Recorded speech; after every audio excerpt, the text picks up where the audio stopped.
What's going on, everybody? Welcome back to another Art of War stream. This time it's your weekly Fix My List balanced Dataslate edition. So we're going to be working on a variety of lists here that changed quite significantly with the balanced Dataslate and in terms of the new meta, how they're going to shuffle and fix and put new tech choices in. So we're going to be doing all sorts of fixing, all sorts of lists. And if you like this feature, please do give us a like, subscribe to the channel, and tell your friends about us. In addition, leave a comment below letting us know what you think of the lists and the changes that we're going to make, and also just in general, what you're excited for in the new meta. Now, if you do want to submit your list, how do you do it, Mr. Jack? Well, that's easy. You just go on our Discord, which you're a member of because you're in the War Room, thewarroom.vhx.tv, which is down in the description down below. You go to our Discord and you go to the Fix My List Submissions channel and you post up your list there and maybe even tag me and say some nice things. I'm the one who picks it, so keep that in mind. I am biased. I'm unashamedly so. Jack likes nice things. I like nice things, and I like people who say nice things. It's easy. It's simple, really. Anyway, so you go into our Discord. If you're not a member of our Discord, if you're not a member of the War Room, that's okay. What you can do is you can go down into the description, as I said, click on the link to the warroom.vhx.tv where there is a 3-day free trial. And you know what? In that 3-day free trial, you can submit your list. There ain't no law. Now, every week I pull 3 of the lists. Usually we do a rotating super faction schedule, so like Chaos, Space Marines, Imperium, Xenos, Chaos, Space Marines, Imperium, Xenos. And we do a rotating schedule of that.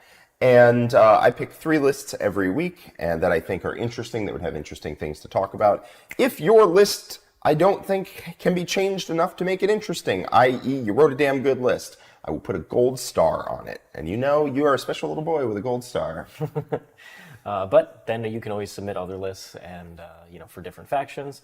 But ultimately, in addition to getting access to Fix My List submissions, you also get access to all the awesome content we put out, including 3 battle reports every week, Jack Theory, and many more excellent pieces of content, like Know Thy Enemy. Jack, you just did your Black Templar Gladius build. Broke down everything you need to know about it. Everything you need to know. And the fun part about the Know Thy Enemy is it is very, very close to a like a masterclass on it a little bit. Yep. You know, it's very close to like a part 1 of a masterclass or part something of a masterclass. If you want to learn how to play the army, if you want to learn how to play what I would consider to be the strongest army in the game right now, Black Templar Gladius, you want to learn what makes it tick, how to build it, all of that, you want to check out that video. Definitely. Or if you want to play against it, whatever. It's up to you, really.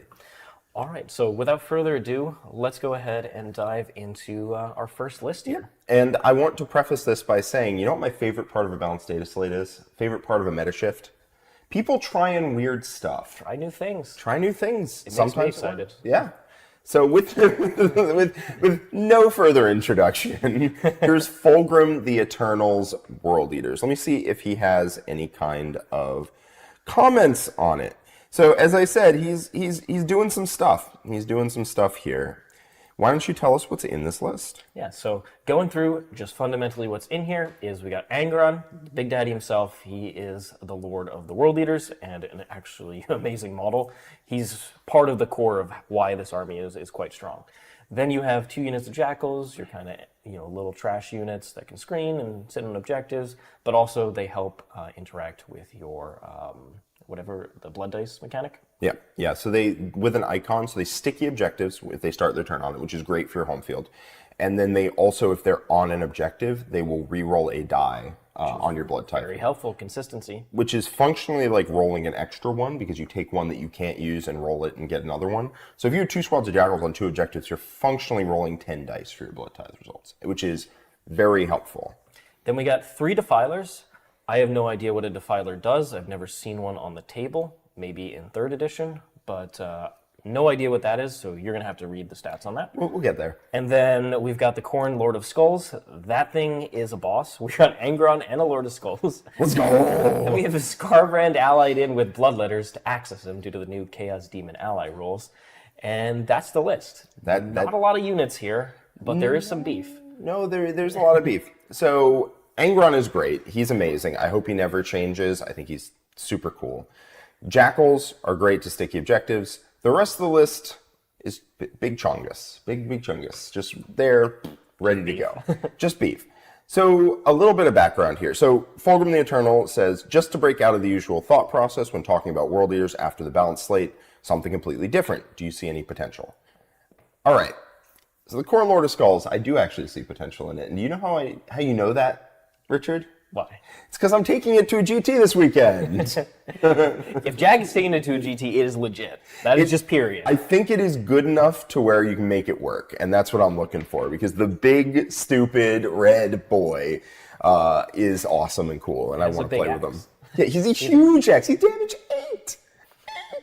If you're an 8-wound model, you're quaking right now. There aren't too many of them. There's a couple out there. There's a couple. John's stupid neurotyrant. Anyway. So Triple Defiler, Khorne Lord of Skulls, Skarbrand, and Angron is 6 really big, really scary models, right? Well, 3 really big, really scary models. Let's talk about the Defiler. Let's find out what it does, because frankly, I have no idea. I really also kind of have no idea, so this is going on a trip for us. We were going to read it ahead of time, and we decided that live reactions Specifically the Defiler. Everything else we know, but the Defiler. probably be better. Where the heck? Oh, there it is. I was skipping over it in my brain. All right, it moves 8. If you've never seen a Defiler on the table, the thing is like 6 inches wide. It's like almost unplayably large. It's tough to move around the table.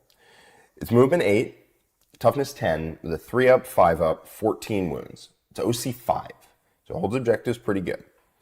Its ability is it gets to walk over other monsters' vehicles and terrain features 4 inches or less, which is helpful. If it ends outside of engaged range, there's... True, which is tough when you are as big and thick as a Defiler, but true. So in melee, this thing has 5 attacks. It's 16, 3, d6 plus 1, and it will have all of the World Eater buffs. So it'll be 6 attacks on the charge with that. And it will be strength 17 for whatever that's worth. It'll likely have sustained if you want it. It can have rerolls off of Angron. It doesn't hit soft. No, that's actually a decent combat profile, or actually a good one. Yeah, it is. More than decent. If you take the Power Scourge, which you can, you give up a different weapon, but if you want to take the Power Scourge, which they did, you get 3 additional attacks at 12, -1, 2. Which is okay. It's fine. Yeah, -12, -1. It's a really weird profile. In terms of ranged weapons, so it has a million weapons it can take. Unit composition starts with a Defiler cannon, so it has the cannon coming out of its chest, right? It has either Reaper autocannon, Twin Heavy Flamer, so you can replace those. The Twin Heavy Flamer can be the Scourge, or a Havoc Launcher, which you won't do. And the Reaper autocannon can be either Twin Las, Twin Heavy Bolter, or Reaper. And then it gets like a combi weapon on top. So the Defiler cannon is d6 plus 3. Blast at 10, -1, 3. Okay. It's a battle cannon. Yeah. It's a solid profile. The Reaper is not great. You definitely take the Twin Las, which is a twin-linked Las cannon. And then you either get the Scourge or you get twin-linked Flamer, which you're probably going to take the Scourge. So I like the loadout that they went for here. Something to keep in mind for World Eaters when you lean into stuff like this is that Angron's reroll hit aura does not work how you think it does. Everyone I've ever met thinks that Angron's reroll aura is just for fighting. It's only when you fight, and that is not the case. You pick reroll hits in your charge phase, but the aura of reroll hits lasts until your next charge phase. So on turn 1, you can't reroll hits in shooting. Then when you hit the charge phase, you select reroll hits. The following turn, that reroll hits aura is still up, so when it comes into your shooting phase, you have an aura of reroll hits in shooting. Then in your charge phase, you reselect the aura, repick reroll hits, and you'll have it again until the next charge phase. So on turn 1, you do not reroll hits in shooting. Every turn after that, if you keep picking reroll hits, you will continue to have reroll hits in shooting, which is very strong on something like the Khorne Lord of Skulls or the Defiler. Yeah.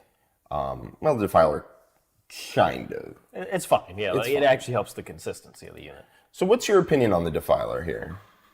It's actually not like a terrible profile for 190. The biggest thing for me is the fact that all of a sudden you have 3 of these, plus the Lord of Skulls, plus Angron, plus Skarbrand in a big pile of how am I moving all of this through terrain? Yes. If your opponent is already incentivized to potentially move block Skarbrand and the Khorne Lord of Skulls, they're also going to be doing it to the Defilers at the same time. You can try and play them a little more MSU, but then they won't be benefiting from Angron as much. And ultimately, if you're playing on like WTC, you're playing on Games Workshop, US Open, it's gonna be really hard to actually get your Defilers onto those central objectives. It is. They're actually wider than a Lord of Skulls, I'm pretty sure. So I think they're going to get move blocked in ways the Khorne Lord of Skulls won't. They do hit reasonably hard. They don't hit Lord of Skulls hard, and they don't see through terrain. This is all a setup to say I think the Lord of Skulls is good, and I think the Defilers are not. Yeah, like ultimately, that's probably not. If you just had like a Rhino size unit that had those stats, that's actually just a solid good unit. But as soon as you put the gangly nature of the actual model on the table, it's a little too awkward. Yeah. At least on current competitive tournament terrain, it's too awkward. Yes. On your local RTT terrain or local gaming store, it probably is totally fine. Yeah, and I think it's more like the list kind of compounds the movement issues. If you take a regular World Eaters list and you add a Defiler or two, you're probably making it worse than if you just took Exalted 8-bound instead, but it would probably be okay. But when you have three of them and the Khorne Lord of Skulls, they're all going to like get in each other's way, and they're going Plus, to... Scarbrand can't fly either. Plus, Scarbrand can't fly. I imagine Scarbrand is like rapid ingressing onto the board. Probably. But man, yeah, this is all a bunch of move 8 that gets move blocked by each other, not even like not even like anything else. Yeah, the Defiler can move over friendly units, but you have to end like Defilers this big. Their movement value means that if I start the two models next to each other, 8 inches does not get you all the way past. So, because they're like actually this big. So your 8 inches does not get you past another Defiler. So you will just like log jam, and it's rough. If your opponent has a brain in their head, they will put one model in front of you and stop it. Just stop all of it. Just stop all of it. And that's also going to screen a rapid ingress from Scarbrand at the same time. It's like they... Yes. Now, the other thing is, you mentioned Exalted 8-bound. World Eaters are an army that has some of the strongest infantry melee units in the game, with their threat projection and how hard they hit. And that is definitely something you want to take advantage of on any amount of terrain. Yes. So here's where I'm at, right? Let's talk about a Khorne Lord of Skulls for a second. Let's go ahead. Let's talk about this guy, because if the Defiler had good stats, this thing has cranked stats. Okay? Drew Skywalker, I believe that they are on a 6 point whatever mil base now. So you have to use those if you want to play them, and that can cause problems. Yeah. The Khorne Lord of Skulls moves 8, which can be moved 10 if you do the plus move, which is not that hard to do. Toughness 13, which is really good. There's a lot of strength 12 anti-tank weapons that now wound you on 5s. Toughness 13 is rare, and it's very good when you see it. Is a 3-up save, 24 wounds. Something to know is that World Eaters will often have a 6-up feel no pain and all this stuff, which helps the survivability. Mm-hmm. It's OC 8. Has a 5-up invuln in shooting and combat, unlike Knights, which don't get them in combat. And then its guns, its ability is every time it kills a unit, the next battle round, any of the Blood God rolls you make, you can modify a die per unit killed, either plus or minus 1. It's quite good. It's actually very good at getting Angron back. Yeah, that plus the Jackal rerolls. That plus the Jackal rerolls just gets Angron back post-haste. Like, immediately gets Angron back, especially if you kill something in combat and then roll again.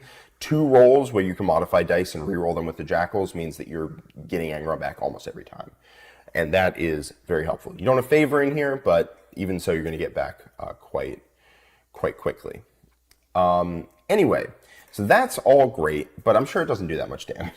No, I'm sure not. I'm sure not. 450-point model. So you have a couple of options in terms of weapons. You can take either a Skull Hurler or a Gatling Cannon, and then an Ichor Cannon, Gore Storm, or Demon Gore.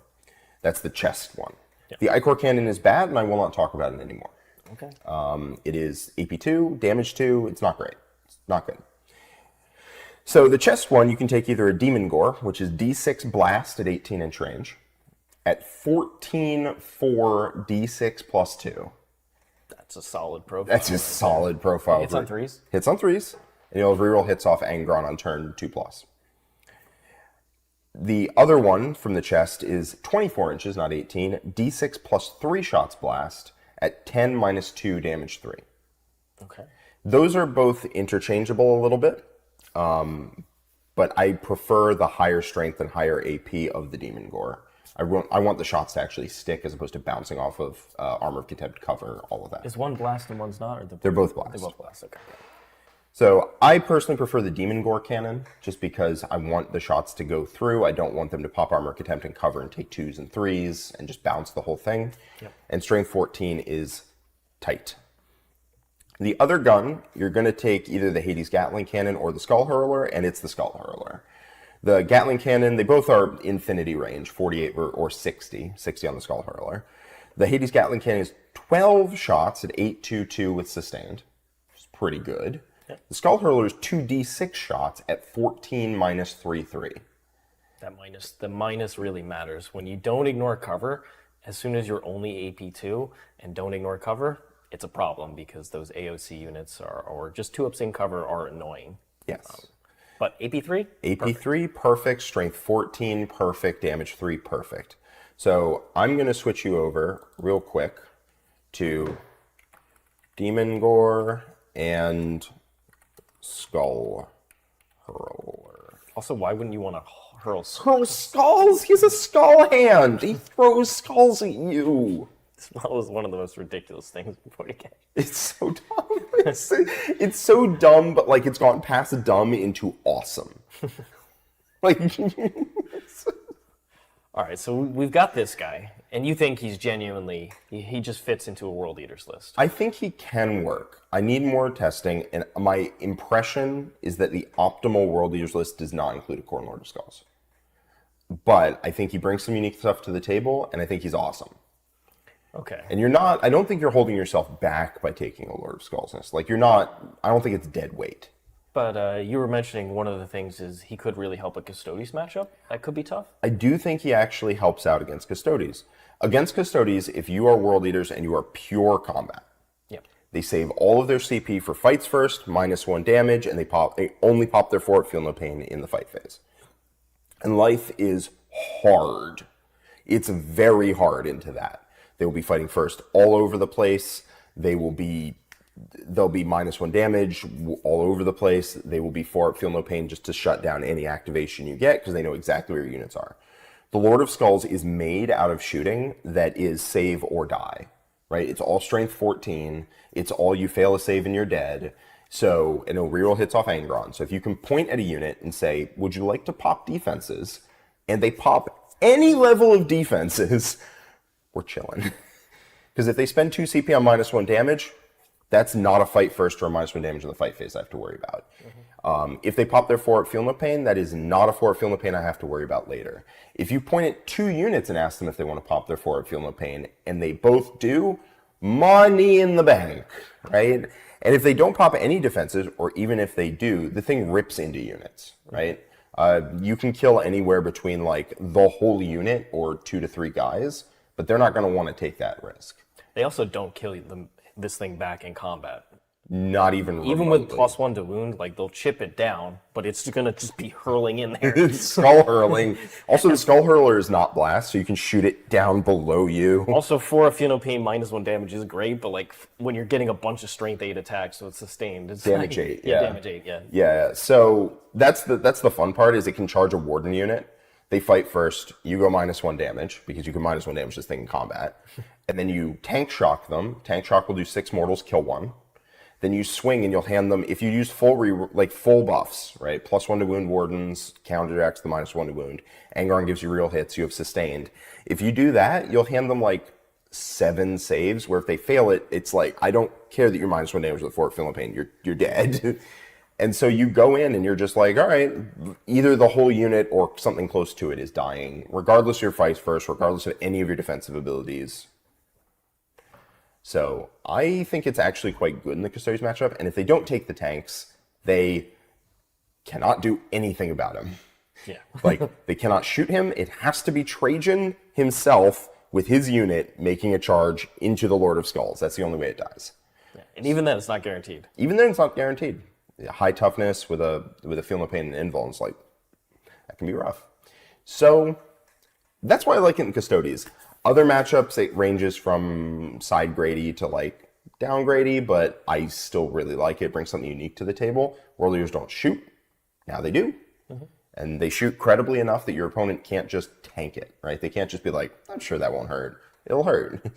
So I like the Lord of Skulls for that reason. I think my ideal list does not have it, but I think the fun list does, and it's good enough to make it work. What if we run a second one here? Because like this list is all about big stuff does damage, right? Yeah. What if we just take those defilers out and just put another one in there? You had me at what if we had 2 Lords of Skulls? Because like at that point, if it's a stat check, it's a different type of stat check. You can actually play your combat units pretty defensively as the Lord of Skulls just bears down on people from range. Yep. And something nice about it is it's Titanic, which on the one hand means you can't overwatch. On the other hand means if you tow into a terrain feature, barely, you can see all the way through it. And so that means it's actually not that hard to get lines of sight with Lord of Skulls, because you just like tow into a terrain feature, especially on GW, and you just like, I can see you over there. All right, well, there's another thing in here that I don't particularly like. I don't know how you feel about it, but Scarbrand he isn't good in demons. He's not good anywhere. He's pretty good in demons. He's like okay, but he's like, 305. He's very tough. He hits very hard. He can make you not fall back.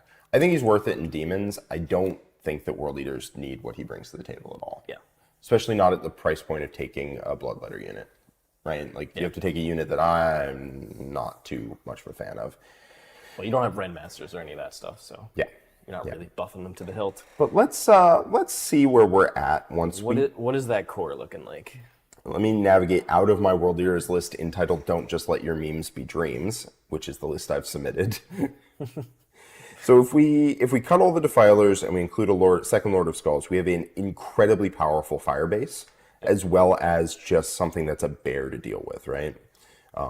Trying to kill that sounds miserable. Trying to kill 2 of them sounds miserabler. We don't have a ton left. We have enough to include a third Lord of Skulls, but I think we're going to have some amount of restraint sieves, and not A bare modicum of a restraint here. just a skosh. We have 104, not 140. We have 1455. That's where we're at. So we have 545 points left. Which is, we can get some stuff in here. We can get some stuff in here. We can get some stuff. Do we keep 2 Jackal units? Is 2 the number you go for now, just to help with consistency of the Blood Dice, or? I think 1 writes itself into your list at list creation, goes on your whole objective, stickies it, and gives you a reroll every turn. The second one, I could see becoming Spawn. Okay.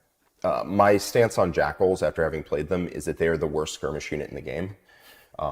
They just don't do damage. They lose every fight. They don't have a save. Like they have a 6-up Feel No Pain that goes to a 5-up, but like they lose every skirmish fight I've ever seen put them in. I've thrown them into fights that I'm like, you got this, champ, and then they do 1 wound and die, and I'm like, all right, sick. Spawn, on the other hand, are one of the best skirmish units in the game, with the Feel No Pain and army-wide ability that is like basically free. They get a 4-up Feel No Pain, and they heal D3 wounds in each player's command phase, which is sick, and they have a lot of attacks at AP, Strength 6, AP 1 damage too.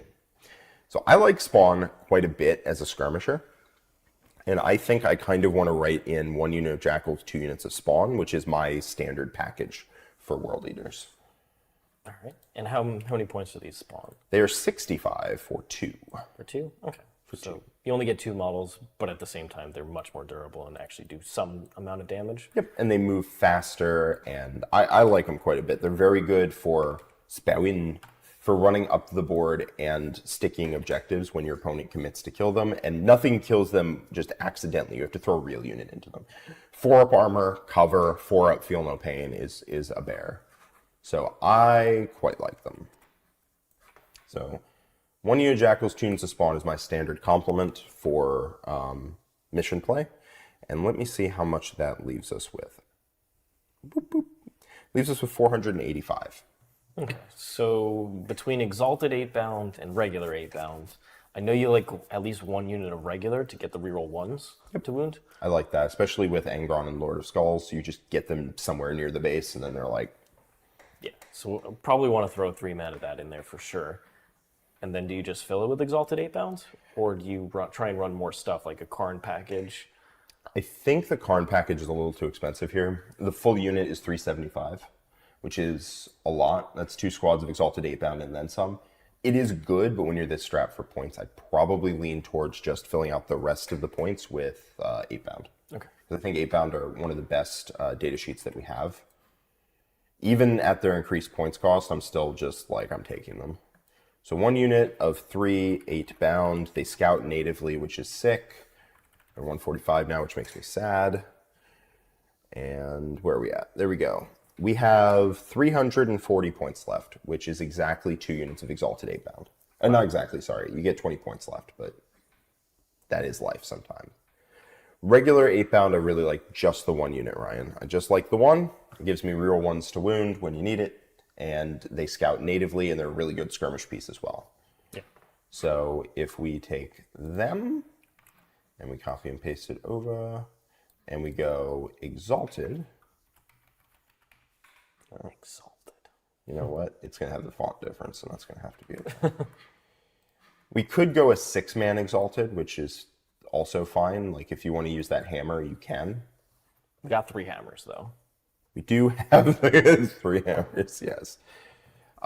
This looks pretty good. This is 20 points left. What could you do at 20 points? You could take Favor of Corn if we had a character that can take it, but you can't. Can Spawn become something? No, they cannot, unfortunately. I mean, we could take 8-bound and turn them into more Exalted. That's possible. Which might be fine. I mean, they don't give you the wound rerolls in combat. I feel like we could do that. That works. And now we're 5 points under. Okay. Yeah. So you could always switch them back if you prefer Yep. the rear 1s to wounds. Yeah.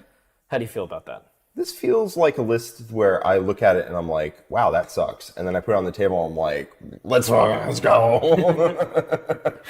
It's definitely something where it looks like it has less play than I think it does. There's not many lists that can actually just deal with 2 Lord of Skulls that easily. Like, they are a pain.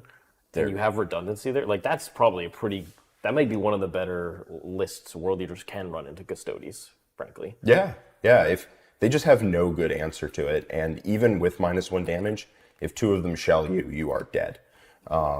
So they just control a vast swath of the table, and then they can charge you and hit you in combat really, really hard.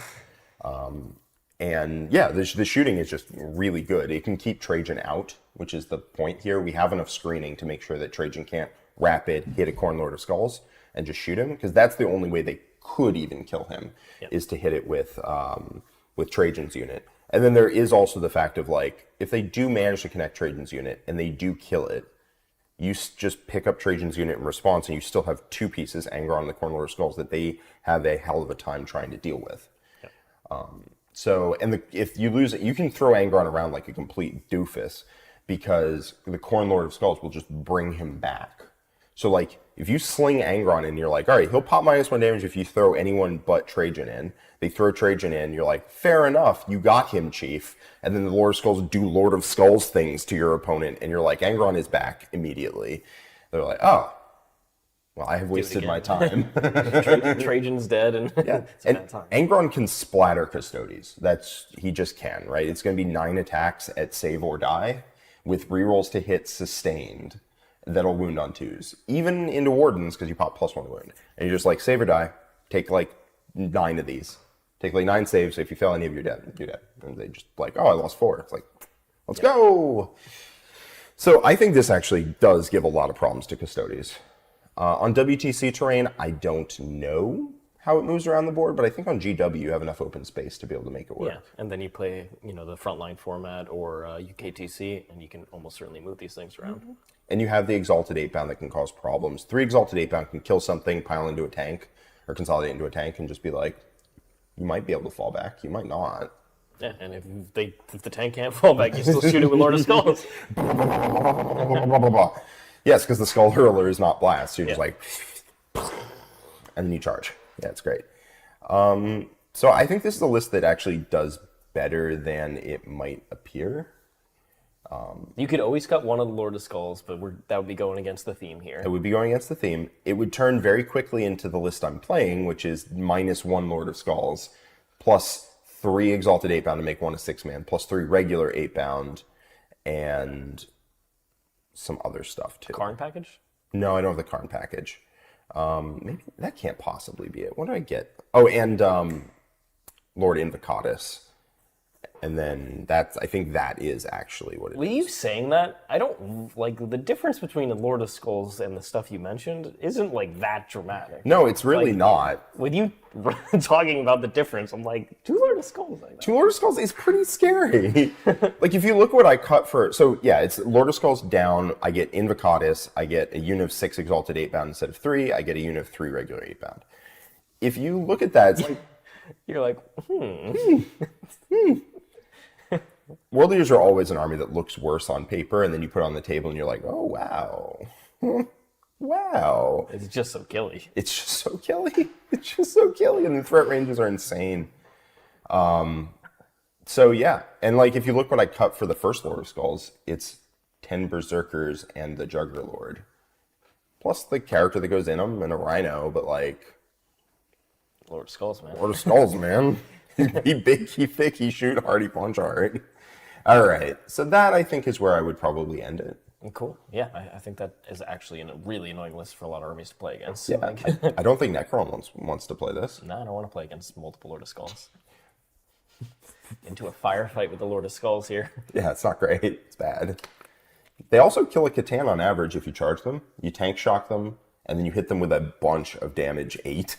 Like, they do go down with buffs, but, like, they can. All right, next up, everyone's favorite, Greg GM's Astrom Militarum. Why don't you tell us what's in this list, and I will look it up. I will definitely do that. So we've got the Scion Command Squad with Kurub's Aquila. Then we have a second Scion Command Squad with no enhancement, and then Kyria Draxus as an allied Imperial agent. Then we have 6 units of Tempestus Scions, and that's because the command squad, being the Warlord, allows them to become battle lines, so you can run 6 instead of 3. And then 2x3 Bulgrin, as just like cheap skirmisher. 3 Taurox Prime to help out the Scions. 2 Basilisks and 2 Manticores, and that is the list. That's it. That's all that's in there. That does not seem like as much stuff as I'm used to in a guard list. So Greg GM says, Jack Harpster, do Scions work? Do Scions now work? Kyria leading Scions disembarking gets full rerolls to hit and wound? Question mark. I do like how the one example of a Lord of Skulls getting one tapped is the only thing that doesn't care about its toughness. What is it? A unit of 6 Thunderkin. Thunderkin with an anti-grav. Anti-vehicle 2+. It's like, yeah, that might do pretty good in a toughness 13, who's to say? So for this list, it's doing something similar to what I've done with Admech, what you do with Custodes, which is you bring Draxus into a battle line Imperium unit that has a bunch of strong buffs, like access to rerolls or can earn cover or whatever you can add. And that is usually a pretty solid package in general. Yes. It's trying to bring a lot of signs. Yes, they can now be ordered when they come in from reserve, which is quite cool, or if they disembark from the transport. Yes, which helps them rather a lot. Some of those orders are like +1 ballistic skill, extra shot in rapid fire range. So that's, you can actually up the damage of these a decent amount, especially when you throw all those rerolls in there. However, I feel like we're missing some of the key elements of guard that should probably be in almost every Astrom Militarum list. I'm thinking here of Scout Sentinels, especially because they synergize really nicely with the Indirect, and also Gaunt's Ghost, which can go back into reserve, and is just an amazing mission tool. Yes. Yeah, so looking at this, we have had a list on like a couple months ago, I think, that was like similar to this, right? Had a lot of Scions. I think that got a lot of life breathed into it with the ability to give orders on disembark. By the way, for everyone sending us super chats, we appreciate you so much. We're going to do them all at the end of the video. Thank you so much. But we'll get to all of them, don't worry.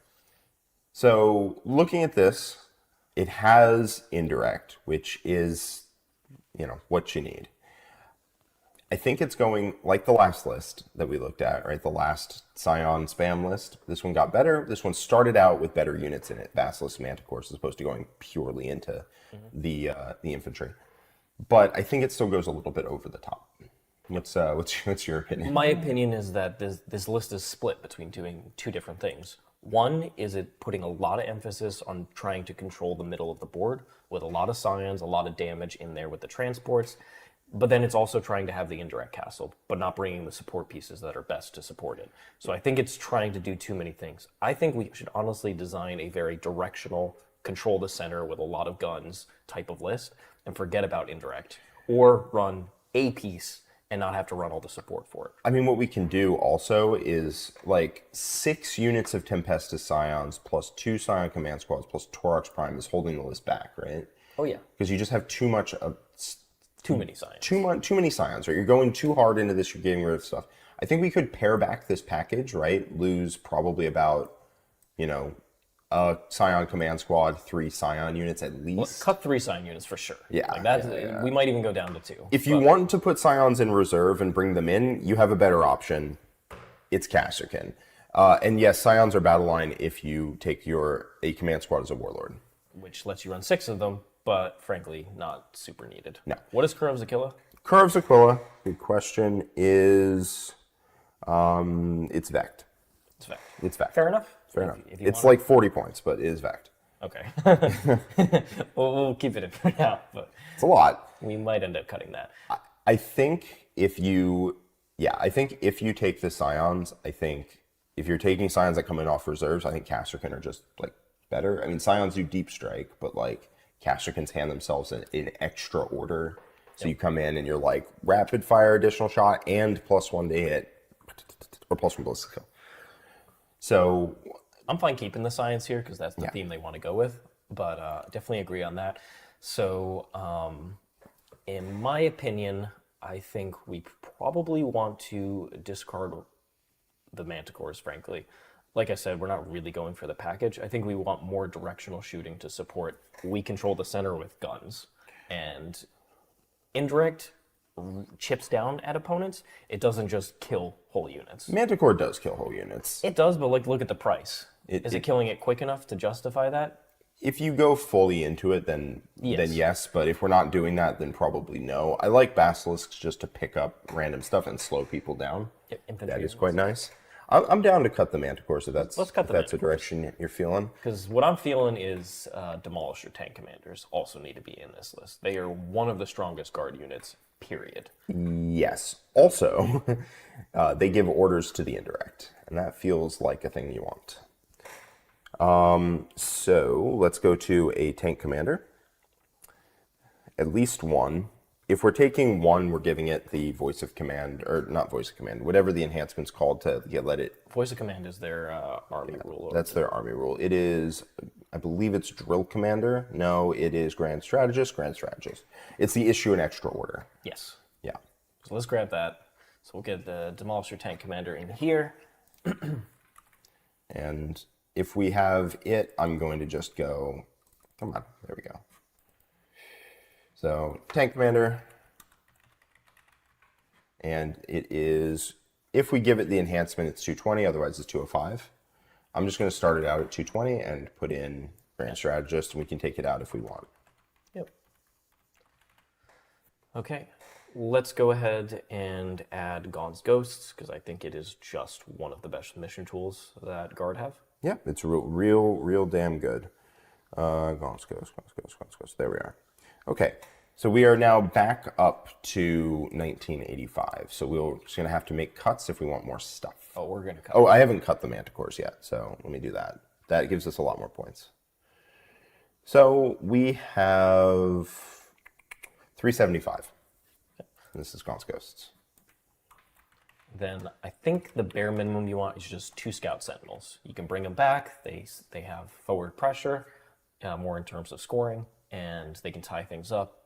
They're decent at contesting objectives or holding one far away on a distant flank. And they also support the indirect. Yes, 2 solo Scout Sentinels does feel good. Yep. So them plus Gaunt's Ghosts, that's your mission play. You're all good there. You don't end up having to spend the CP on them, but typically you do to bring them back. Yes. Just 2 CP having a unit to go into the back line and do stuff is very good. So Scout Sentinel, how much are you? You are 60. Include 2 of those. So I don't want to get rid of the Scion package, but you can definitely make it part of a cohesive whole. Yep. I think what we do is remove one of these packages because 2 does all the things that you can do. And by that I mean you can put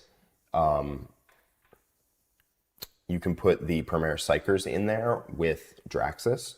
I believe you're allowed to put, was it 2 Premier Psychers in a unit, or is it a Premier Psycher and something else? There was some combo here with this. Premier Psycher, leader. No, I think it's just you can put a Premier Psycher in a Tempestus Scions. I forget what the combo was, because you can put multiple. Ability, no, okay, never mind. But you can put a Scion in, or a... You can put the Psyker in there because Psyker, he thank shoots you. quite hard when you give him full rerolls to hit and rerolls to wound. He shoots like the Grimnir, but with more buffs. Yeah, he shoots pretty ridiculous. Our reroll hits and wounds is pretty good.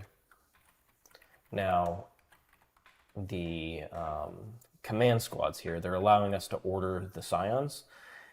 Is that worth the points? Because now we're spending a lot on characters here. I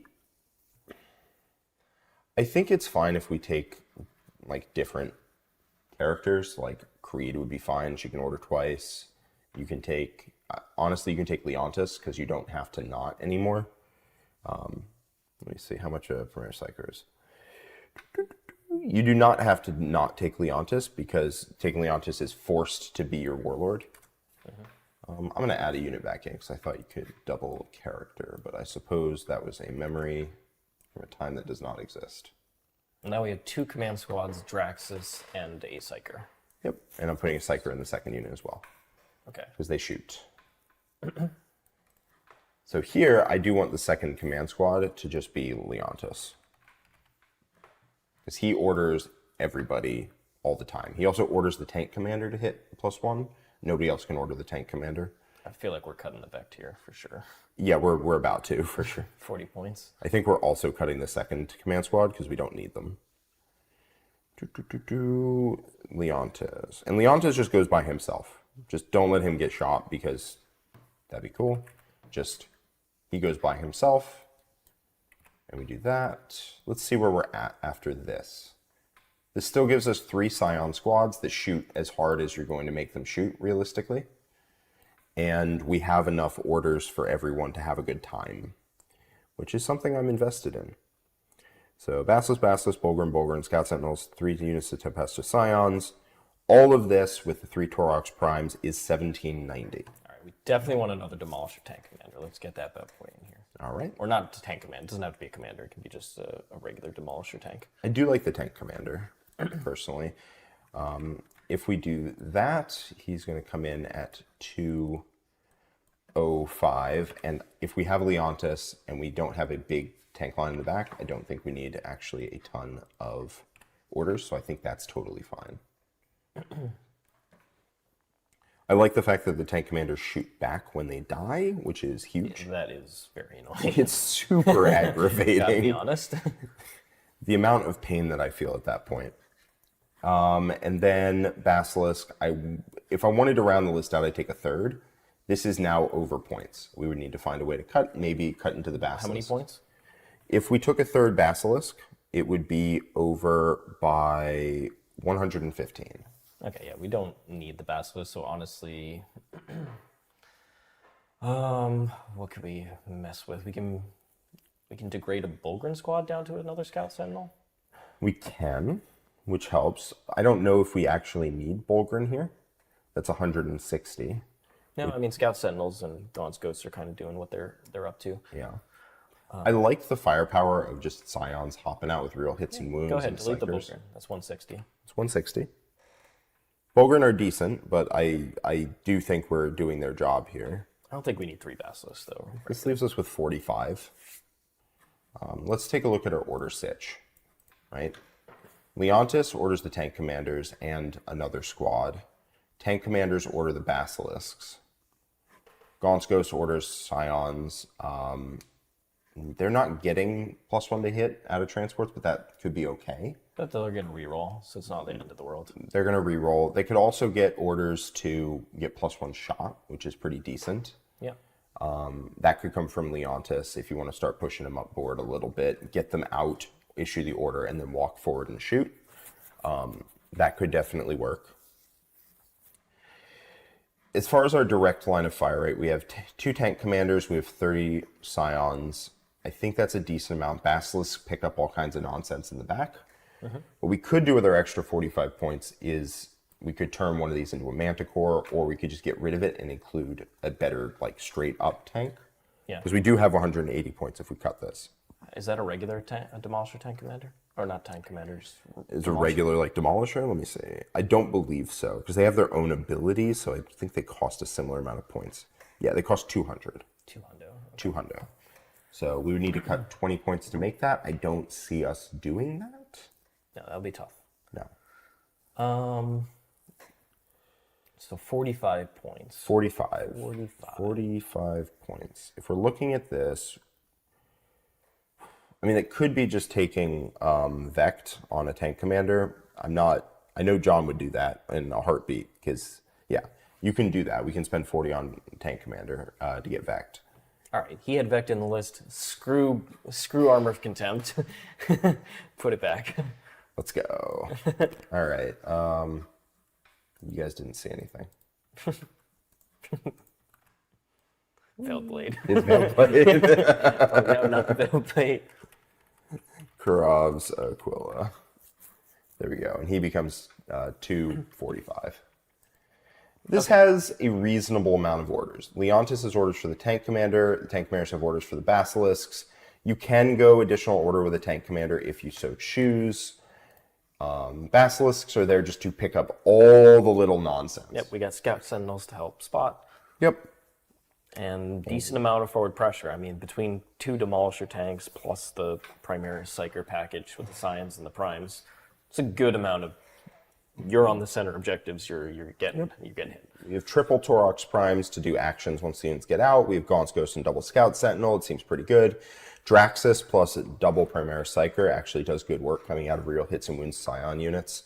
And then Leontis kind of holds it all together by being cheap order factory. Like 125 isn't super cheap for a guard body, but he orders everybody and he gives out a bunch of orders, and there you go.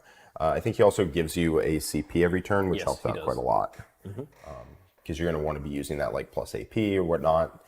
I think this could work for Tempestus, like if you wanted to make Tempestus work. Otherwise, if you wanted to cut all that, you totally could and just put more tanks in. Yep, you can go for Casterkin instead as well, if you prefer that. I think if you cut the Scions and the Prime and the characters that go in them, I think you end up with like 2 Basilisks, 2 Manticore, and like an extra tank and an extra Scout Sentinel or something, is my guess.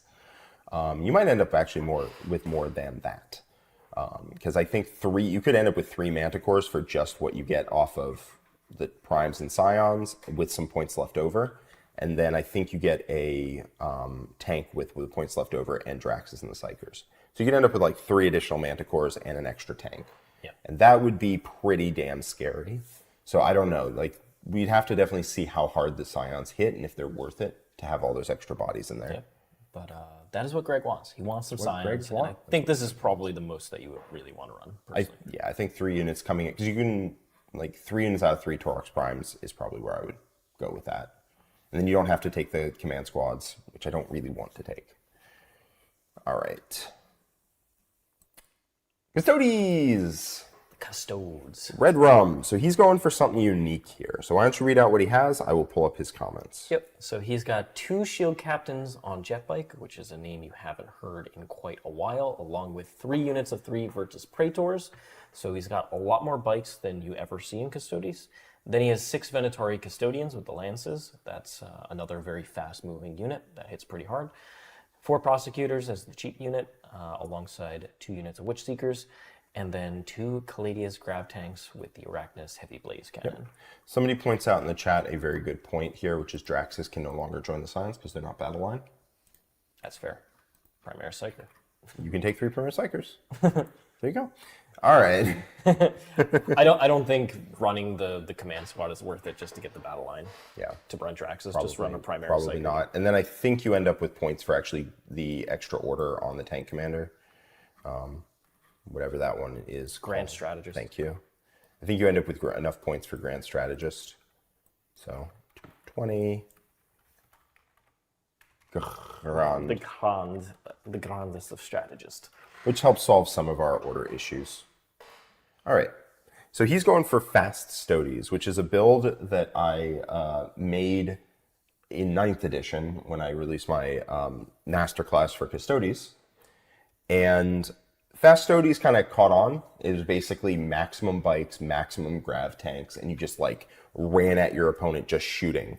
Yep. Just shooting guns. So Red Rum would like me to read the name of the list. Is Fastodes Volume 2, invented by Jack Harpster sometime in the year of the Emperor 2023.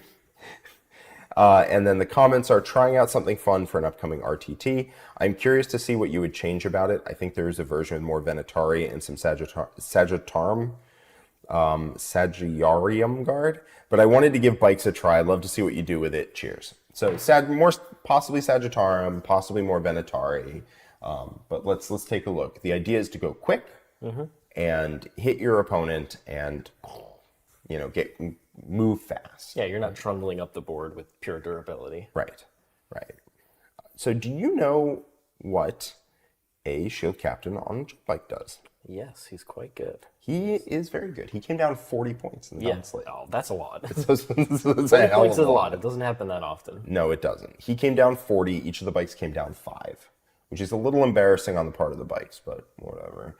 So what the shield captain on Jetbikes do is they give you a free strat, I believe. Yep, they give you the free strat every battle round, which is pretty sick. Which is good. It's very good. You can't do -1 damage. Sad, but that is what it is. But what you can do is, so while this is one of the better rules in the entire game. While this model is leading a unit, each time that unit consolidates, each model can move up to 6 inches instead of 3. In addition, once per battle at the end of the fight phase, if this model's unit is within engagement range of 1 or more enemy units, it can fall back as if it were your movement phase. Or, if it is not within engagement range, it can make a normal move as if it was your movement phase. So, sounds good. It's pretty good.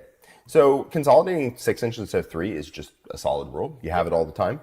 But the once per game, you just move at the end of the fight phase. So you fight your opponent, and then afterwards you just move back behind a wall. That is the more balanced way to use it. The more unbalanced way to use it is your opponent takes their full turn, and they're done doing anything else. And then this unit just sprints into the open on an objective and then dives for them. Or you just walk out in front of their army, they're like, yeah, that is a thing you can do. It isn't the end of the fight phase. End of the fight It's really the end. No, really? yeah, that's what I'm saying. Yeah. Your opponent's like, wow, okay, you got to that end of the fight phase. I can't do anything. It really is the end of the fight phase right now. I can't do anything about that. Yeah, that's pretty good. The only reason it's not broken is because it's stapled to the god-awful Virtus Praetors. Let's cover their stats for a hot second. First off, they move 12, which is not awful. They used to move 14. They used to move 14, and fly used to be a lot better. So there is that. They are toughness 6 with 4 wounds. So they are exactly as durable as a custodian guard with a shield, on foot. Your bike gives you no benefits. It's the only bike in the game that does that, I think. No toughness benefit, and you get +1 wound over a dude that has a spear. That is bad. It's very bad, because they cost... 75 points a model for 4 wound toughness 6. That's not infantry, so you can't -1 damage. I'll double check that you can't -1 damage, but I believe that is the case. The ranged weapons got downgraded substantially since last edition. Instead of one shot that wounded most tanks on 3s at AP 4 damage D3 +3, it is now one shot that wounds most tanks on 5s, AP 2 damage 3. AP2. AP2. Yeah. AP2. You can have a twin-linked Hurricane Bolter. And by that I mean it's worse than most Hurricane Bolters in that it's twin-linked with half the shots. Instead of 6 rapid-fire 6, it's 3 rapid-fire 3. So you can include, it's just a bolter. Nope, no, you're not doing that. So you're taking the salvo launcher that is 9 -2, 3. Not great. 1 shot apiece. And then in melee, they have their Custodian Guard with Lance, which is solid. Their abilities, when they advance, they just add 6 instead of rolling it. They cannot advance and do anything except their once per game little Mortal Splash ability. Yeah. Once per battle after you end an advance, you pick an enemy unit you moved over other than monsters and vehicles, and you roll a die for every model in the unit. On a 2-up, they take 2 mortal wounds. But you can't advance and do anything, so you're giving up your shooting, you're giving up your combat to do, like, 6 mortals to a unit, which is solid, but just kill them. Just stab them. So I don't love their abilities. Really, the reason you like them is because the shield captain lets them move once per game at the end of the fight phase, which is gross. So the question is, how valuable are these units of 4? 225 plus 140 for a shield captain at base cost is 365. Let me see if there's any free strats that they can use. I believe they can use the +1 to wound, which they don't really need because they have lance, and they can't, I believe, use the -1 damage, which also sucks. Stratagems. Battle tactic is +1 to wound. They already have lance. They get battle tactic. The battle tactic I believe they can use is +1 attack if they're below starting, +2 attacks if they're below half. They will never be below half because they're a 4 model unit, and if you kill 3 of them, it's the captain. So they will never be below half. So it's +1 attack if they've lost a guy already. That's kind of terrible. Battle tactic has to be infantry for -1 damage, and that's it. A CP reroll, I suppose. Not awesome. Don't love the free strat there. In terms of combat, it is 22 attacks with a lance at 722. That's not bad. It's not bad at all. It's not amazing, but it's not bad. You can't get the +1 to wound, or you can, you just +2, it doesn't matter. So like in terms of a warden, they hit softer than a warden unit most of the time. Yeah, because it's less models. It's less models, and just fewer attacks, right? A warden unit with a captain is 10 more attacks. You can still get +1 to wound against monsters and vehicles. I think they hit softer than a warden unit. Their shooting is non-existent. So I think you can use them because their rule is so stupid. The question is, what are we doing with the rest of the points? That is a talk about shield captain and jetbike plus Virtus Praetors. They're fine. You can use them now. They went down 55 points per unit. And you're definitely including the shield captain. What are your thoughts looking at this? Then there's one that doesn't have a shield captain, so that has to go. That is immediately gone. Because that rule is kind of fundamental. At most, we really want 2 prosecutor units and just kind of cut the witch seekers. I think so. We're overspending. I think he had a little bit of points remaining, and he was just like, I'm going to spend them here.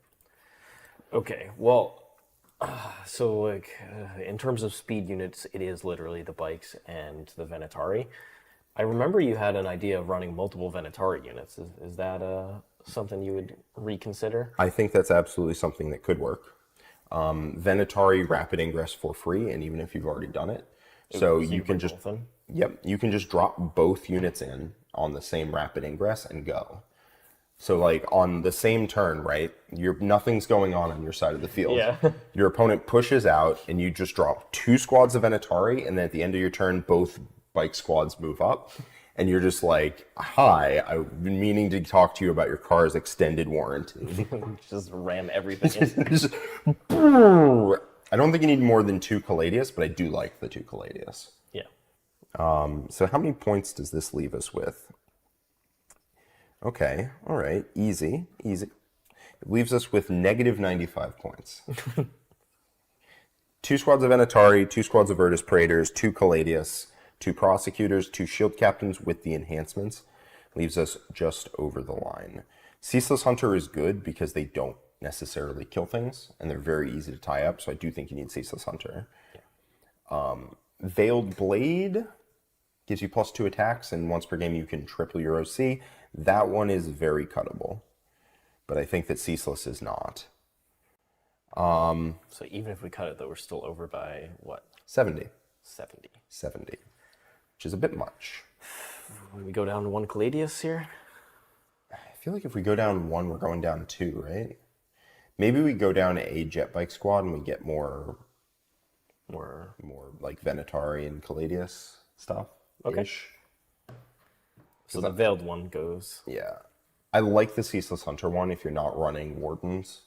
I do like the Ceaseless Hunter package with Virtus Praetors there. It's almost 400 points, but it is legitimately quite quick. The rule is very stupid, so I get it.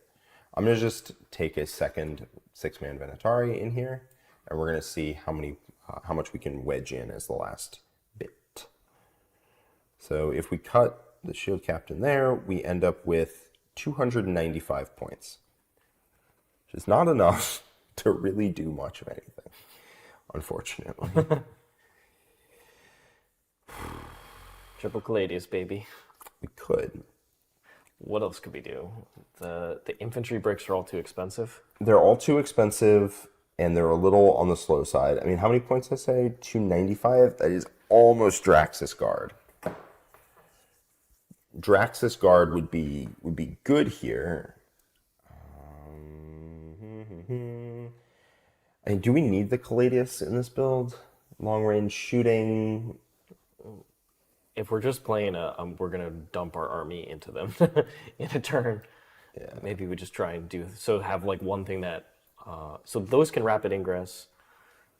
Yep. Can you use both their rules? Yes. So you could rapid ingress something like Trajan's unit. Rapid ingress a unit, and then both Venatari squads. The only issue is you run out of points you can put in reserves.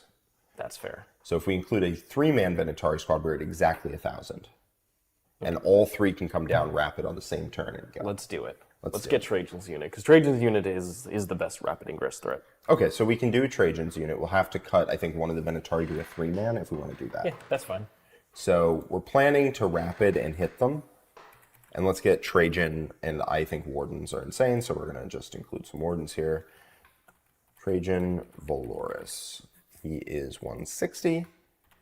And we're going to pop in some Wardens for him. He hits harder in guard, I agree, but Wardens are insane, so that's that's my thought there. Wardens at 250. To put that in reserve, what we need to do, unfortunately, it's just over the line, so it might have to be guard. I'll explain that in a second. So this might have to be custodian guard, because if we include, they're 225 plus Trajan. If we include Wardens plus Trajan, that is 410 points. 410 points plus 400 points of Venatari plus 200 points of Venatari is 1,010 points. Yeah. It just doesn't fit. So 3 Venatari is 200. This is a rapid ingress and punch them in the face package that I can get behind. So yeah, you double rapid, you triple rapid. You just triple. Just all 3 come down on the same turn. Go. Let's see how many points we have left after that. So Venatari go down to 3, and we end up with a squad of Custodian Guard. And I mean, we could do a 4-man Wardens, but nah, Custodian Guard. Trajan Valoris. We end up with 540 points left on top of this, which could let us get back in that Virtus Praetor brick if we wanted it. I actually think we could take another Virtus Praetor brick at this all point. in, baby. All in. Yeah. Turn 2, every single model is in your opponent's deployment zone. Which is boom. We're in there, buddy. So I think I'm gonna put back in the second unit and just give them a shield captain to play with. We're gonna see how many points that gets us. Yeah, Deep Strike is a cap of 1,000. It's 500 for strategic reserves, which we're not using. Yeah, because every model has Deep Strike. So, shield captain on Jetbike. This guy is 140, which is kind of ridiculous. 42. All right, let's see how many points we have left after this. I'm trying to stick to the theme here, right? We have 175, which my first instinct... Is that literally a Caladius? It's literally a Caladius. You cut 1 prosecutor.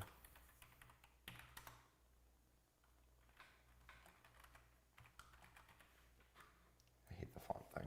All right. There we go. And that should be 2K on the nose. Let me double check. You have very little stuff. But it's all about the pressure. All about the pressure. Win that primary. You got to win primary. Just win primary harder. Yes. So you have Trajan plus guard plus 3 units of Venatari in reserves. You have the 2 bike units and the Caladius and the prosecutors on the board. At the end of any of their turns. So during a turn, you can rapid ingress Trajan, Venatari, Venatari. And then at the end of their fight phase, you move both bike squads out. And you hit them with 5 units that were not even within 24 inches of them at the start of their turn. That sounds like fun. It does sound like a good way to play it in RTT. I don't think you want to probably take the second unit versus Praetors. I don't think you probably want to take the second unit of Venatari, and you probably want to turn that into like triple Wardens with Blade Champions. But we know how that list plays, and we know how it works. And it's different. It's different. It's not as very fast. different. It's not as fast, not fast Stodes. If we could take more units of Venatari in reserves, this Caladius would just be Venatari. 3 more Venatari, and that would be it. So I think that's where this lands. Please let me know how this works at your RTT. Just let me know. I gotta know. But we have a lot of super chats. Definitely. So let's go through. Thank you so much, everybody, for sending those super chats. We'll go ahead and answer them all now. Alrighty. So we've got Ultramar, Ultramar. who is your biggest fan, by the way, saying tips for playing low count armies. I don't mean knights, but things like Custodes, Gravis, Termes, etc. Basically lists that use elite units, no chaff. Yep, it's definitely not easy. No. It usually, I mean, both of us are running some like wild list here with like 8 to 10 units, which is on the much lower side of things. But effectively, it means that you have to understand that you're usually going for tactical, not because you can score all the cards, but because you can get CP and funnel that into damage and tricks in the middle part of the game. And fundamentally, lists that have a lot less stuff are typically about, I'm going to dominate the primary in the center of the board, either kill the opponent or dominate the primary in such a way that I'll get enough secondary points, I'll lose secondaries, but secondaries isn't as big a differential as primary. If you dominate primary, you very likely win the game. My Custodes plan is usually lose secondaries by 5, win primary by 10 or more. And that's usually the game plan. It's usually how they try to win. Tactical also tends to have a lot of cards that reward just being in the center as is. So like any card you can score by doing what you want to do. Yep, area denial, secure no mans, extend battle lines, all that stuff. All that stuff. Assassination, all of those stuff. You have a unit that's chilling on an objective, it can cleanse. But you don't want to lock yourself into having to cleanse every turn. It's going to be rough.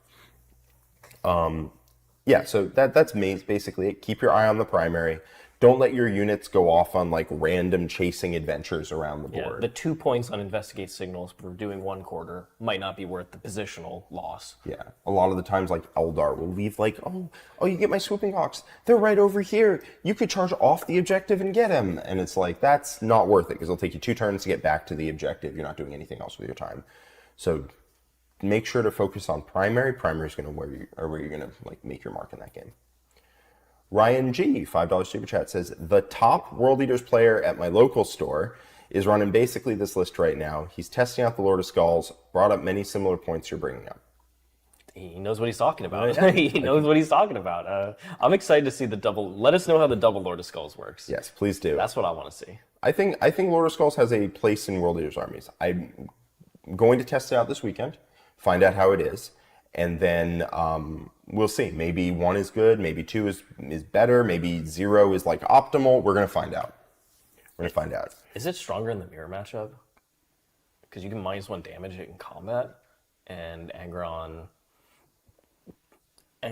can run into it. That doesn't sound like fun in the mirror. I mean, I think if Angron touches it, it dies. So there is that. You're giving a big target for Angron to run over and make friends with. But he'll kill 6 Exalted 8-bound too, right? Yes, he will. Angron's a problem. Yes, Angron's a problem. Angron versus Angron. If you can get line of sight to Angron, it does actually possible. threaten to kill him or come close. I think it's good in the mirror. I wouldn't be surprised, actually. Yeah. So I think it's interesting. All right. Ricketts, £5 super chat, says, finally managed to catch you live. Is 3 battle wagons, 2 knobs plus war boss, 4 beast snagga units, Mozrog, beast boss and square sword plus some trash a real thing? Yeah, probably. Yeah, that sounds like good. a real list. Sounds good. I'm actually a big fan right now of Gazgul plus beast snagga boys. He can't join them, but if he's within 12 inches of them when you declare law, then they get lethal hits. And lethal hits, they have sustained hits baked in. And then 1 CP for orcs, you get crit 5s. Yep. And they reroll hits against monsters and vehicles.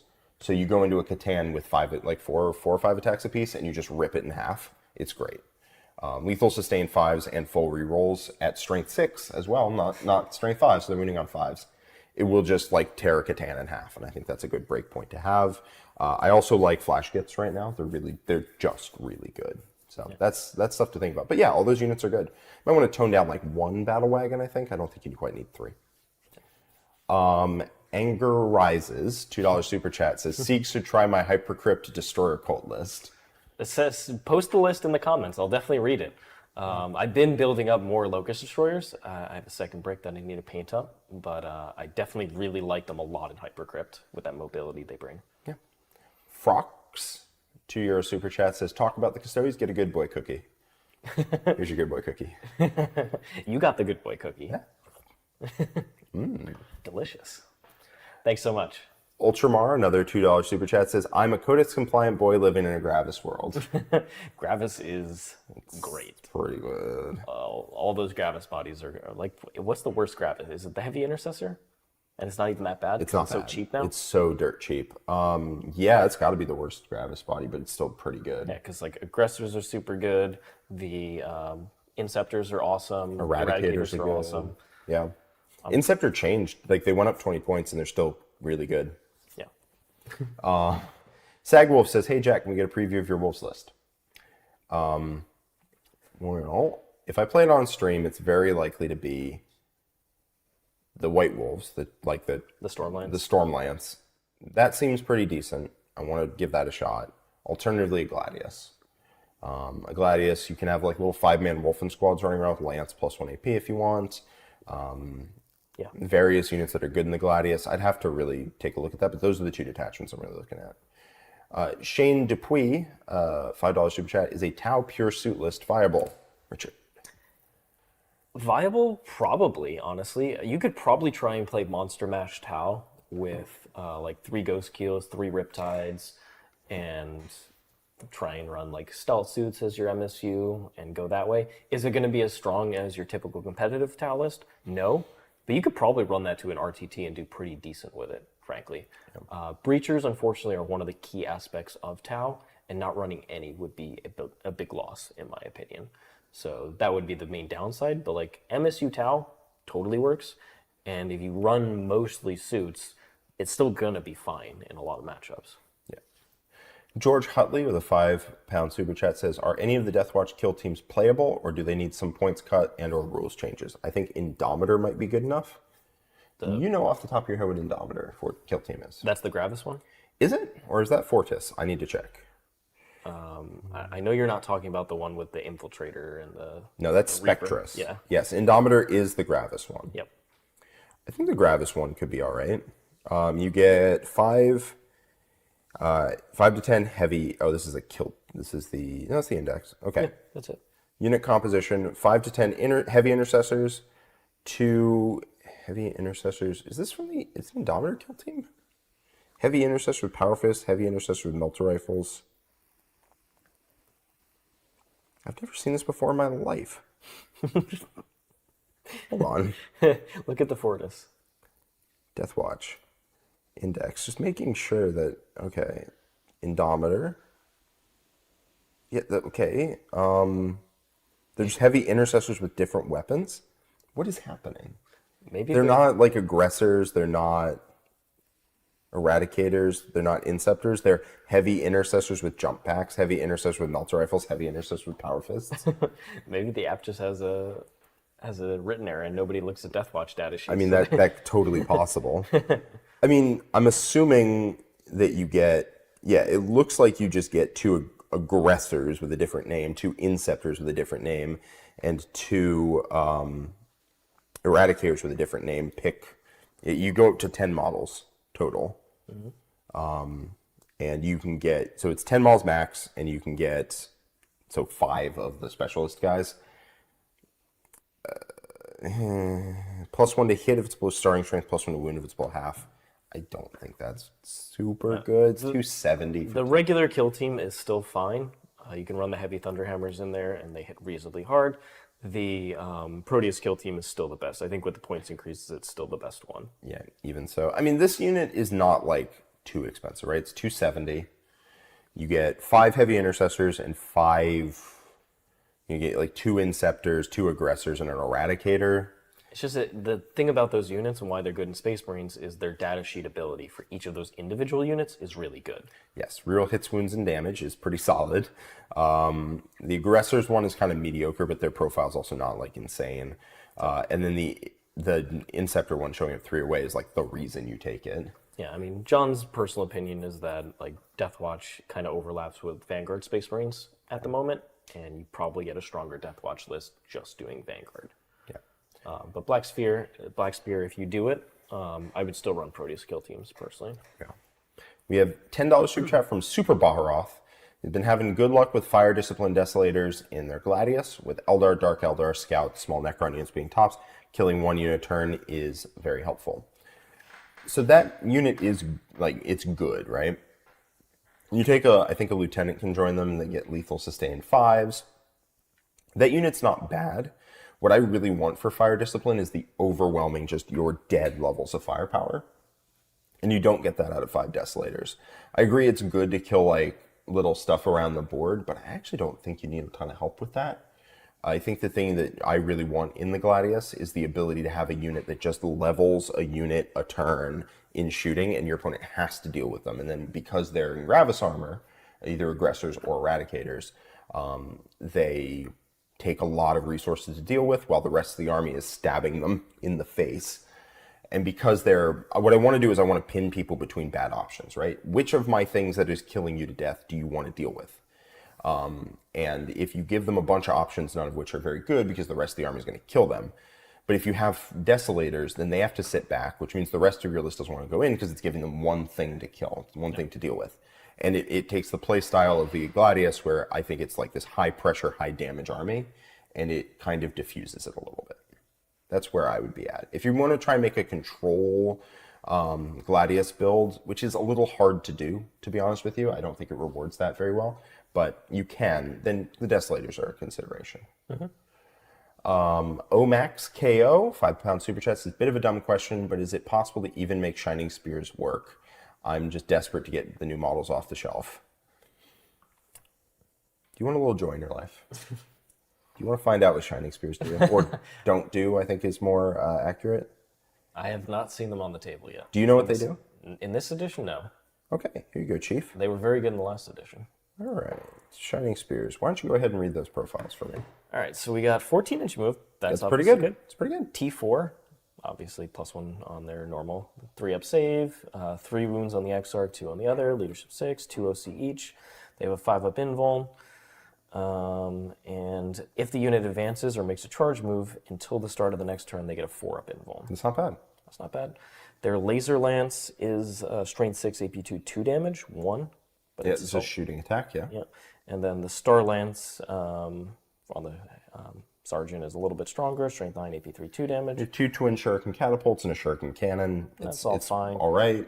And then their combat is all Strength 4 and varying APs 2 damage. And lance. And lance.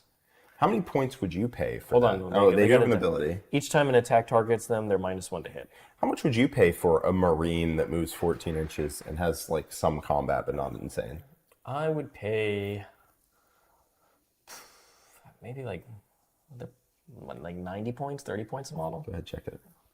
If I remember correctly, we're about to 220. Yeah, so they're 40 points a model.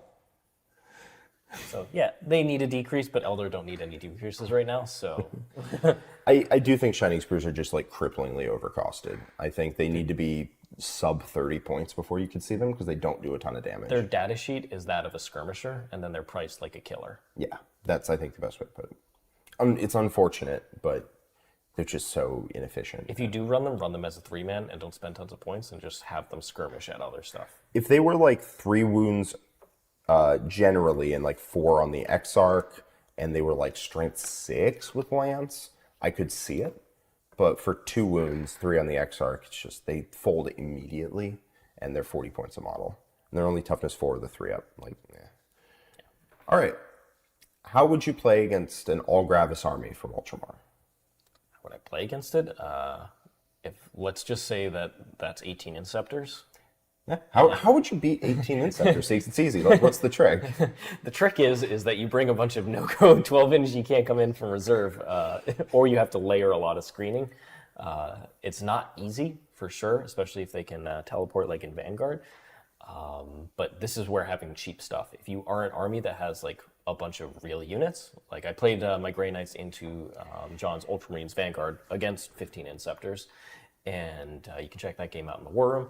In that one, I just had to accept, all right, he is going to hit me. When he does, I need to try and kill as much of it back in return as possible. And if you don't have 12-inch no-go zones accessible, or that's, it's too expensive, you just have to accept they're going to hit you at some point, and you have to make sure that they don't hit the absolute key unit. So I didn't let them hit Draco's unit, for instance. Yeah, that would have been bad. Yeah, so you have to you accept that you're going to take some losses, but then you have to be in a position to respond to them. Because if they keep surviving and killing you, you're just dead. Yes. And you can prevent them from hitting your key unit like once. You can't prevent it from hitting your key unit multiple times. And transports really help, I've found, at least with the Gladius. Like, I have units in Impulsors. They drop down a unit to kill the Impulsor, then they drop down a second unit to kill the guys. Assuming that they kill the Impulsor, that plan works great until they lose 12 Inceptors on the following turn. And then if they don't kill the Impulsor, which happens occasionally, win on 5s, like, then life gets sad for them. The Land Raider Redeemer can sit near them too, at least in your list, and like protect with Overwatch. So if you have some amount of good overwatching threats, they can help protect an angle from those Inceptors from coming in. Very much so, yeah. Like if they come in near my Crisis unit and it's turn 2, which is going to be, or later, I'm just going to pop the CP, and if I kill a bunch of them, it's awesome. Yeah, that would help out quite a lot. Mike Percival, a $5 super chat with Redemptors going up. How are we feeling about Black Templar Brutalis? Seems good into the new Kari meta. It's all right. The Brutalis is, I think, fine as a unit. It doesn't really have an amount of guns that I'm happy about, right? It has like a twin multi-mult, and that's basically Doesn't it have a bunch of little guns? It has, I believe if you take the Punch Fist, it has like 2 twin bolt rifles, which are the things that the infantry have, and it has a twin stubber. Okay. So it's not like insane. Black Templar Brutalis are fine. I would still probably take Redemptors at 210 if you want a Dreadnought. I moved away from Redemptors because they don't really kill stuff. Not reliably, not tough things. Like they did with reroll wounds, but then since that's been gone, you're paying a lot for the durability, and then the offense is fine, but it's not like amazingly consistent. Yeah. Andrew Fry, $10 super chat, says with mark changes, is Nurgle Rhino Chosen dead? What are your thoughts on using Nurgle for your Chosen to take advantage of their fallback and shoot, or is it better to change up your CSM melee option? First off, thank you for your first super chat. Appreciate having you here. Yeah, absolutely. What do you think? Is the Nurgle Rhino dead? Probably. I think Chaos players have to accept that at the end of the day, putting transports out in the open, you shouldn't be just allowed to sit out there and have them untargetable. So instead, you have to use terrain like all of the rest of us. Like my Devilfish, like Jackson Pulsars. You just stage with a Rhino that fits with the mark that you want, either Undivided or Slanesh or whatever you choose. Yep. And you have to position them carefully when you deploy them, such that you can actually get from first terrain piece to a second one. Yeah. Instead of just being out in the open and I get to do everything that I want to do. But guess what? Yeah. Guess what? Transports, even if they don't have the 12-inch no shoot me, still really strong. So if you just take Undivided or Slanesh or whatever and you just use them like a normal transport, they'll still be really good. Because transports are just good right now. You have the best transports, now you just have good transports that everybody else has. Yes. So I wouldn't be too concerned about it, frankly. Yeah. You just don't get to play like an absolute doofus and put your transports in the middle of the open and be like, yeah, don't worry, you still won't be able to shoot me. Yeah. All right, Red Rum, member for 13 months in the War Room Gold. Thank you so much. Thanks so much, Red. Said thanks for fixing the kamikaze list. I'll report how it goes at the RTT. To add on another super chat, a Jack theory about elite armies would be awesome. Thanks for the best 40k content on YouTube. You guys rock. Thanks so much. Thank you. Much appreciate that. Yep. Thank you. 13 months in the War Room Gold. Glad to have you here, man. Yeah. Ultramar, $5 super chat. What does a competitive Marine list using Gravis, Ultramarine characters, Brutalis, and Redemptors looks like? By the way, I only have 18 Inceptors and 18 Aggressors, lol. Well, take the 18 Inceptors and put them right into your list. Make them plasma. Yep. I genuinely think if I was playing Space Marines, I would just still max them because they're that good. Yeah, you're Points paying, them out. what are you paying? You're paying an extra Yeah, you look at other units. and you're 120 like, points, and you're like, okay, you're still just as dead. yeah, when I played Deathwatch at ATC, I had run 2 3-mans. I was like, wow, these are like the best units that I have. I should have just maxed those things.